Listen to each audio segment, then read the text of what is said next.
ఇంకా వరదల్లోనే పంజాబ్ చిక్కుకునుంది. భారీ వర్షాలకు పంజాబ్ అతలాకుతలమవుతోంది. భారీ వర్షాలకు 43 మంది మృతి చెందారు. 23 జిల్లాల్లో నీట మునిగాయి 1902 గ్రామాలు.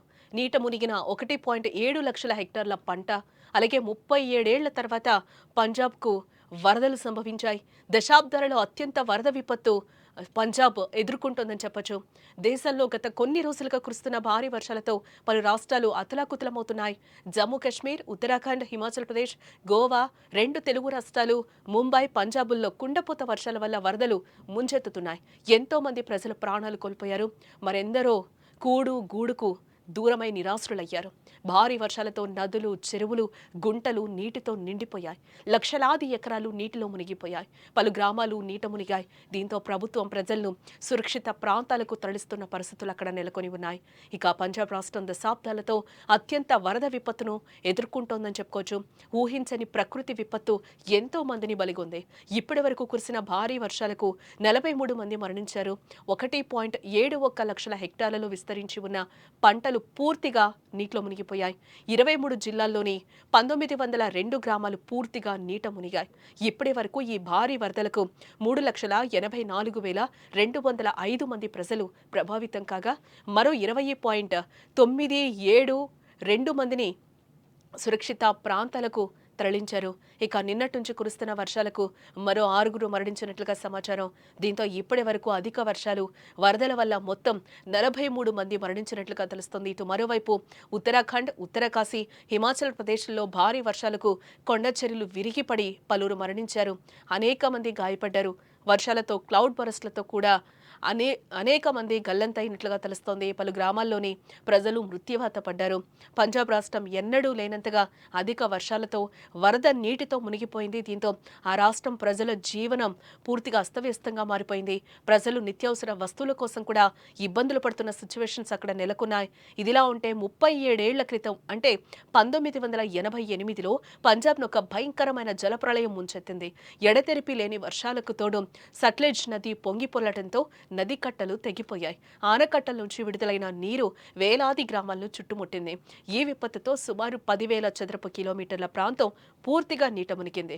దాదాపు 1,200 మందికి పైగా అమాయక ప్రజలు తమ ప్రాణాలు కోల్పోయారు. ఈ వరదలు లక్షలాది ఇళ్లను, వేలాది గ్రామాలను చిన్నాభిన్నం చేశాయి. లక్షల హెక్టార్ల పంట భూములు పూర్తిగా ధ్వంసమయ్యాయి. ఆనాటి వరదలు పంజాబ్ చరిత్రలోనే ఒక విషాదకరమైన అధ్యాయంగా మిగిలిపోయాయి. ఈ ఘోర విపత్తు నుంచి కోలుకోవడానికి ఆ రాష్ట్రానికి చాలా సమయం పట్టిందని కూడా చెప్పుకోవచ్చు. ఇప్పుడు మళ్ళీ అలాంటి వరదలే సంభవించాయని అక్కడి ప్రజలు కూడా ఆవేదన వ్యక్తం చేస్తున్నారు. దేశంలో గత కొన్ని రోజులుగా కురుస్తున్న భారీ వర్షాలతో పలు రాష్ట్రాలు అతలాకుతలమవుతున్నాయి. ఈ నేపథ్యంలో జమ్మూ కాశ్మీర్, ఉత్తరాఖండ్, హిమాచల్ ప్రదేశ్, గోవా, అలాగే ఈ 2 తెలుగు రాష్ట్రాలు, ముంబై, పంజాబుల్లో కుండపోత వర్షాల వల్ల వరదలు ముంచెత్తుతున్నాయని కూడా చెప్పుకోవచ్చు. వరదలతో ఇప్పటికే 43 మంది మృతి చెందినట్లుగా కూడా తెలుస్తోంది. ఎక్కడికక్కడ ట్రాఫిక్ జామ్లు ఏర్పడ్డాయి. పంజాబ్ రాష్ట్రం దశాబ్దాలలో అత్యంత వరద విపత్తును ఎదుర్కొంటోందని కూడా చెప్పుకోవచ్చు. ఊహించని ప్రకృతి విపత్తు ఎంతో మందిని బలిగొంది. ఇప్పటి వరకు కురిసిన భారీ వర్షాలకు 43 మంది మరణించినట్లుగా కూడా చెప్తున్నారు. ఇప్పటి వరకు ఈ భారీ వరదలకు హెవీ ఫ్లడ్స్ వల్ల 3,84,205 మంది ప్రజలు ప్రభావితమైనట్లుగా కూడా తెలుస్తోంది. కొండచెరువులు విరిగిపడి పలువురు మృతి చెందినట్లుగా కూడా సమాచారం అందుతోంది. ఉత్తరాఖండ్, ఉత్తరకాశీ, హిమాచల్ ప్రదేశ్లో కూడా భారీ వర్షాలకు కొండచెరువులు విరిగిపడి పలువురు మరణించారు. అనేకులు గాయపడినట్లుగా కూడా తెలుస్తోంది.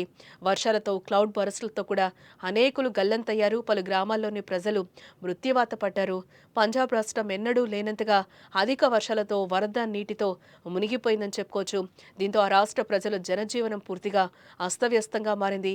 ప్రజలు నిత్యావసర వస్తువుల కోసం ఇబ్బందులు పడుతున్నట్లుగా కూడా తెలుస్తోంది. ఇప్పటి వరకు తాజా నివేదికల ప్రకారం చూస్తే వరదల వల్ల 43 మందికి పైగా మరణించినట్లుగా తెలుస్తోంది. మరణాల సంఖ్య ఇంకా పెరిగే అవకాశం ఉంది అంటూ కూడా అధికారులు చెప్తున్నారు. ఎక్కువగా గురుదాస్పూర్, అమృత్సర్, ఫిరోజ్పూర్, పఠాన్కోట్, ఫాజిల్కా, కపూర్తలా, హోషియార్పూర్, తరుణ్ వంటి 12 జిల్లాల్లో వరద తీవ్రత ఎక్కువగా ఉన్నట్లుగా కూడా తెలుస్తోంది.